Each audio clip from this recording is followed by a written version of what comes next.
baby. You gotta say it like that. Oh yeah, I mean that's clearly the mausoleum.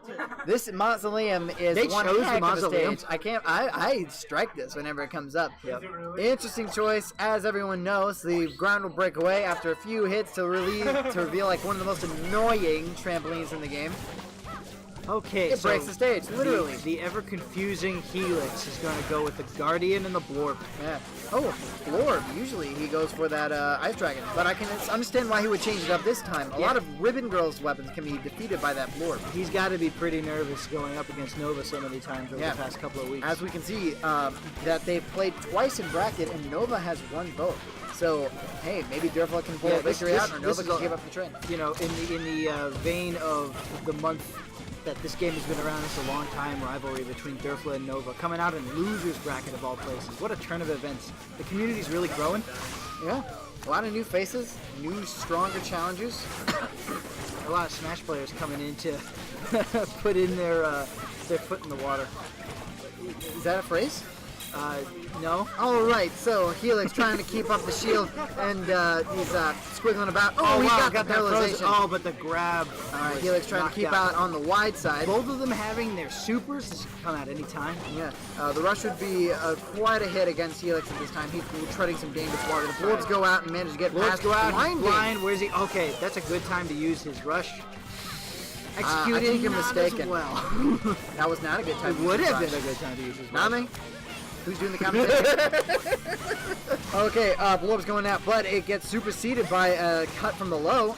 Going for a grab. Derfla's got to be really nervous in these last 8 seconds. Oh, Derfla gets tossed, and Nova gets the win for the first round. When Helix gets thrown, it doesn't seem like it should like hurt him at all, because he kind of just lands in like a little... And yet... Like, it doesn't seem like he hits like a little impact. Yeah. Well, I mean, his feelings get hurt, and that's... He's embracing humanity. All right. Like humanity has never embraced it before. before. Going to his tried and true with the Ice Dragon and the Guardian. Yeah, this can really be confusing to play as. From experience, he can just lock you out with that Ice Dragon and just have that Guardian just follow you the whole way. Go in for the kill. Because if once you jump to get over the Ice Dragon, that Guardian's going to be right there when you land. I feel like we're not talking enough about Nova's Ribbon Girl. He's really pulling off this whole close to perfect game. He's got a rush that he's holding on, and he's using the Slabamander and the, what is that, the Cracker Popper? Cracker Popper. It's the same type of weapon. It comes out real fast, so it's really good close range, because there's not much you can do to dodge it unless you know it's coming. This stream is brought to you by the great restaurant Cracker Popper. Come on down for our country-made chicken popcorn. You'll wonder why there's a gift store. Okay, Ribbon Girl's taking a good clean win, but that Guardian's coming in, forcing Ribbon Girl to jump up over and over again. Yeah, they're really leaning on each of their own singular attributes. Derfla really curving around those punches. Ooh, couldn't take the rush though. Nova takes game 1. See, what I could see is that a lot of Derfla's strategy has the opponent land before he can unleash the Guardian and paralyze them. But with Ribbon Girl, she just keeps jumping. Yeah, the problem is Ribbon Girl can never land. She chooses not to. All right, so they're going to go back with their mains. All right, we got Gothic Ribbon Girl and just a flubber Helix. You got to wonder what Derfla's thinking going up against this guy time and time again, still sticking to the Helix, one of the lowest tier characters in the game. Honestly, Derfla looks a little bit worried. Obviously, he sees something that we don't see. This is still game 2. Anything can happen. Yeah, Derfla especially since especially since they're on Bite and Bark's home turf, the beach. It's really hard, I just noticed too, for Derfla because the Blorbs exclusively bounce along the ground. And if Ribbon Girl's just jumping and jumping and jumping, that Blorb's never going to connect. Yeah, those Blorbs are hard to read for both the player and the opponent, so kind of a wild card.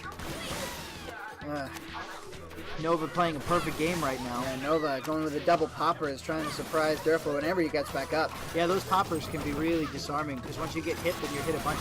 All right, Nova hooks left, goes jump to the right, gets ready to prime and pop those poppers. Blorb comes out, Nova dodges. Derfla gets his rush, and he can use it any time. Blorb comes in, blinds Nova for a bit. Nova seems unfazed as he continues to hammer on Nova on Derfla's health. Derfla goes for a grab. They're jumping at each other. Here comes that rush. Oh, rush!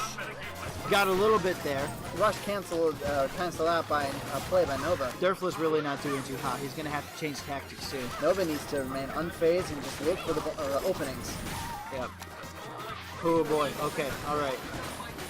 Using. Oh, okay. All right. One thing that I've noticed about Nova's gameplay is that Nova sends both arms out right after another. A hook to the left or right, and then a solid hit from either those preemptive hit from that Ice Dragon could shut her down. Yeah. The great thing about arms is it takes that thing from punch out where you have to read your opponent's strategies and patterns, and it becomes a mind game and a puzzle game more than a fighting game at times. It's constant. And if you try to treat it as a fighting game, you're just going to lose. You're going to lose real hard. Yeah. It's not about the speed, it's about your willingness to adapt.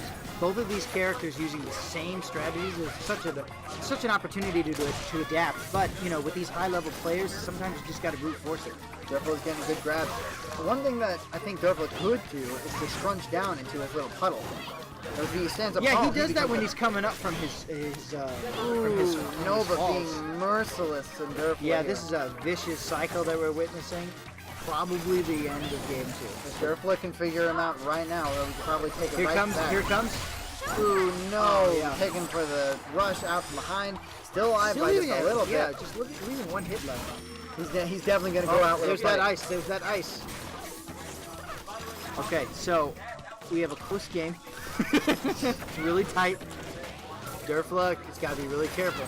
Going for that grab. He's got 30 shutout. He's got 30 seconds on the clock to turn this around before even the timer itself is against Oh. him.